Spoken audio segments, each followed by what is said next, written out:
Middle east में बीते 4 महीनों से ज्यादा समय से जंग जारी है और इस जंग की कहानी तो सभी जानते हैं, लेकिन आज आपको हम एक ऐसी सनसनी खबर बताने जा रहे हैं। अमेरिका को जिस बात का डर था आखिर वही हो गया। डोनाल्ड ट्रंप के करीबी का मर्डर हो गया है और ये जो मर्डर है, इस मर्डर की बात जैसे ही पब्लिक डोमेन में आई, ईरान में खुशी की लहर दौड़ गई और सन्नाटा पसर गया अमेरिका में। ईरान के टीवी पर लोगों को इसके लिए बधाइयां दी गई हैं। जी हां, बधाइयां दी गई अमेरिका में एक व्यक्ति की जान जाने पर। इस खबर के बारे में पहले जानते हैं। दरअसल हुआ यह है कि अमेरिका के जो करीबी हैं, अमेरिकी सेनेटर रहे लिंडसे ग्राहम की मौत हो गई है। अमेरिकी राष्ट्रपति डोनाल्ड ट्रंप के करीबी थे। कहने को तो उनकी मौत अचानक से हुई है, लेकिन पर्दे के पीछे ईरान का एंगल भी सामने आ रहा है, या ये कहा जाए जोड़ा जा रहा है। अमेरिका से बड़ी खबर यह आई कि डोनाल्ड ट्रंप के करीबी की हत्या हो गई है। लंबे समय तक अमेरिकी सेनेटर रहे लिंडसे ग्राहम की 71 साल की उम्र में अचानक से उनका निधन हो गया। उनकी मौत अचानक से हुई। लिंडसे ग्राहम की मौत को अमेरिका में दक्षिणपंथी विचारधारा वाले लोग साजिशों से जोड़ रखे हैं। लिंडसे ग्राहम इजराइल के हार्डकोर समर्थक माने जाते थे और ईरान के साथ अमेरिका की शांति वार्ता का सीधे सीधे विरोध करते थे। उन्होंने पाकिस्तान की भूमिका पर भी कई बार गंभीर सवाल उठाए हैं और सबसे खास बात यह कि ईरान के समर्थन में जो प्रदर्शन हुए उनमें कुछ तस्वीरें लिंडसे ग्राहम की भी थी, जिन्हें मारने की बात लगातार कही गई थी। 5 दिन पहले आईआरजीसी ने सबके सामने सेनेटर लिंडसे ग्राहम की हत्या की मांग की थी। कुछ दिनों से यूक्रेन और रूस के बीच में युद्ध खत्म करने की कोशिश में वो विदेश में एक युद्ध क्षेत्र की यात्रा पर भी थे, लेकिन अब अमेरिका में ये सवाल उठ रहे हैं कि क्या ईरान के इस तरह के इस घटना को अंजाम दिया गया किसी तरह से साजिश को, या फिर ईरान ने किसी तरह से जहर के जरिए उनको निशाना बनाया। आइए जानते हैं कि लिंडसे ग्राहम आखिर ईरान के निशाने पर क्यों थे, आखिर क्यों वो इतनी ज्यादा चर्चा में रखी है। समझिए जरा। लिंडसे ग्राहम दरअसल अमेरिकी रिपब्लिकन सेनेटर थे। उनकी भूमिका काफी एक्टिव रही। कई बार हमने एक तरह से देखा ईरान पर जो बड़े प्रतिबंध लगे, जो सख्त प्रतिबंध लगे, उनके एक तरह से बड़े समर्थक वो एक तरह से रहे हैं। इसके अलावा हमने देखा आईआरजीसी को आतंकवादी संगठन घोषित करने का समर्थन करने वाले भी लिंडसे ग्राहम ही थे। ईरान का परमाणु कार्यक्रम उसे एक तरह से कंट्रोल करने के लिए, रोकने के लिए मुखरता से आवाज उठाने वाले लिंडसे ग्राहम थे। परमाणु प्रोग्राम का विरोध करते रहे हैं। कई बार ईरान पर जो सैन्य कार्रवाई की गई अमेरिका की तरफ से, इजराइल की तरफ से, उसकी वकालत भी लिंडसे ग्राहम की तरफ से ही की गई थी। इजराइल के सबसे मजबूत अमेरिकी समर्थकों में से एक इन्हें माना जाता रहा है और यह बहुत बड़ी वजह रही है जो ईरान के एक तरह से वो टारगेट पर थे। इतना ही नहीं, तेहरान की नीतियों की लगातार आलोचना करने वालों में लिंडसे ग्राहम अव्वल नंबर पर आते थे। हमेशा आगे उनकी तस्वीर नजर आती थी। अमेरिका की अधिकतम दबाव नीति का समर्थन हमेशा से लिंडसे ग्राहम ने किया है। अब जो ईरान का नेतृत्व है, उनके बयानों की कई बार एक तरह से निंदा भी करते हुए लिंडसे ग्राहम नजर आए हैं। ईरान समर्थक हलकों में अब उन्हीं विरोधी नेता के तौर पर माना जाता था और यही वजह है कि जब लिंडसे ग्राहम की मौत की खबर आई तो ईरान में बड़ा उत्साह था। ईरान में खुशियां मनाई गई, ईरान में एक दूसरे को बधाइयां दी गई। आखिर ये क्या वजह रही? इस पर अमेरिका और इजराइल से भी अब जांच की मांग उठने लगी है कि लिंडसे ग्राहम की जो मौत हुई, जो उनकी जान गई, क्या वो वाकई में सामान्य थे या फिर इसके पीछे कहीं ना कहीं ईरान का एंगल रहा है। इसकी सख्त जांच होनी चाहिए और यही वजह है कि सिर्फ अमेरिका नहीं, इजराइल में भी उनकी मौत को लेकर कई सवाल खड़े हो रहे हैं।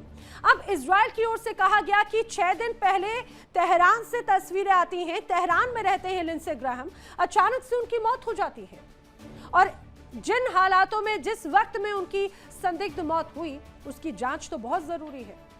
आपको यह भी बता दूं कि पूर्व सुप्रीम लीडर ईरान के आयतुल्ला अली खामेनी, जब उनका अंतिम संस्कार कार्यक्रम चल रहा था, इस दौरान कई तरह के अमेरिका विरोधी पोस्टर्स दिखाए गए।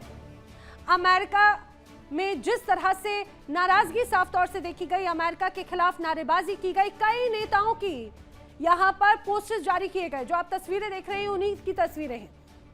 इनमें लिंडसे ग्राहम भी शामिल थे।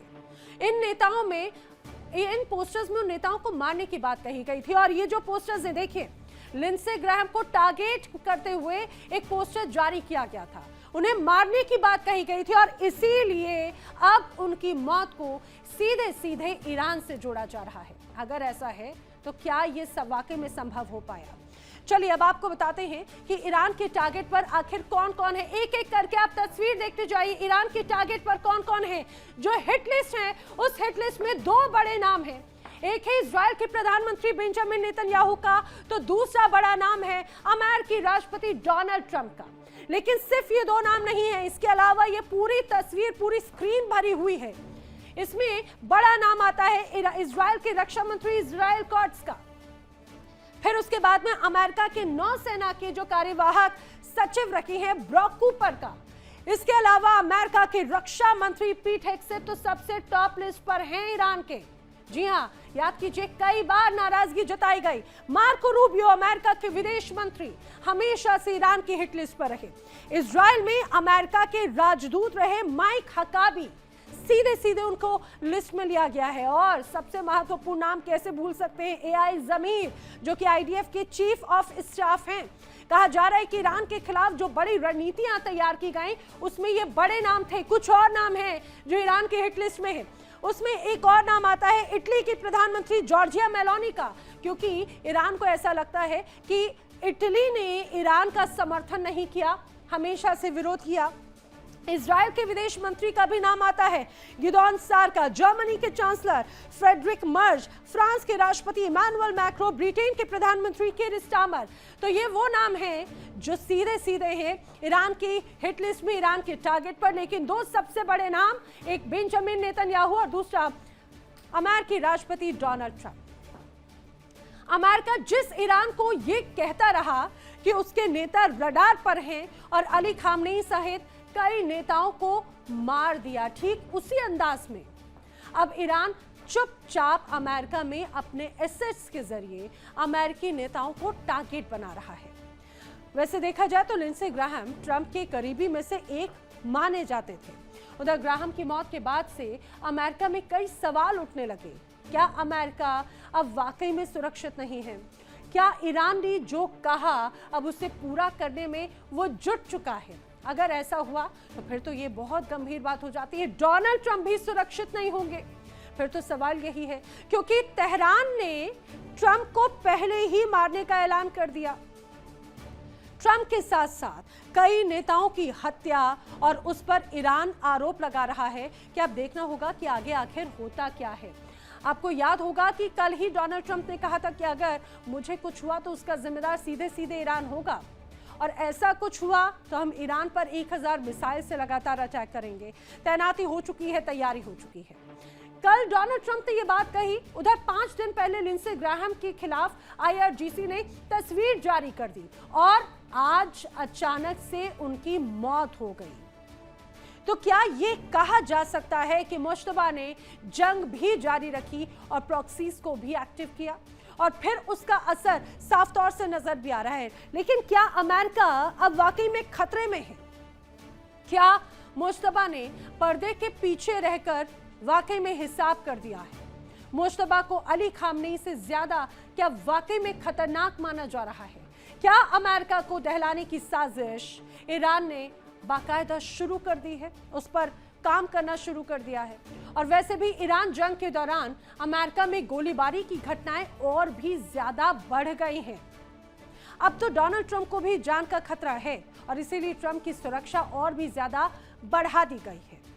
और चलिए बढ़ते हैं आगे। जिस तरह से अभी हालात नजर आए उसको लेकर अब ये जरूर कहा जा सकता है कि अमेरिका में कहीं ना कहीं तनाव सीधे सीधे नजर आ रहा है। मिडिल ईस्ट में ईरान अमेरिका जंग 5वें महीने में प्रवेश कर चुका है, लेकिन इसका अंत कहीं भी नजर नहीं आता।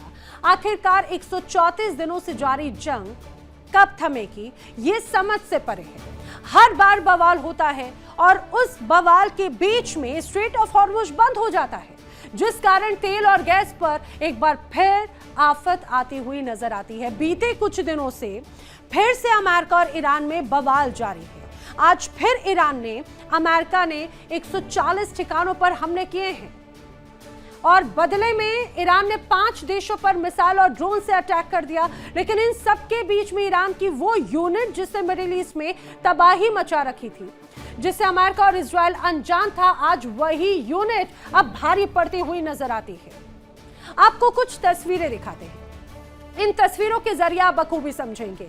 ईरान की है ये सैबरिन यूनिट। आखिर ये सैबरिन यूनिट क्या है? ये वो सैबरिन यूनिट है जो IRGC की एक यूनिट कही जाती है, बेहद खतरनाक है।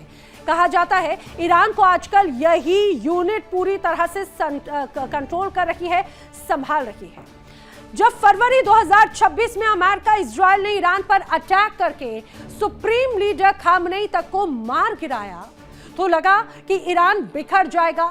लेकिन जो जवाबी हमले, जो ड्रोन अटैक, जो गोरिल्ला रणनीति सामने आई, उसके पीछे सिर्फ कुछ फोर्स नहीं बल्कि IRGC के कम चर्चित लेकिन बेहद खतरनाक यूनिट थी सैबरिन।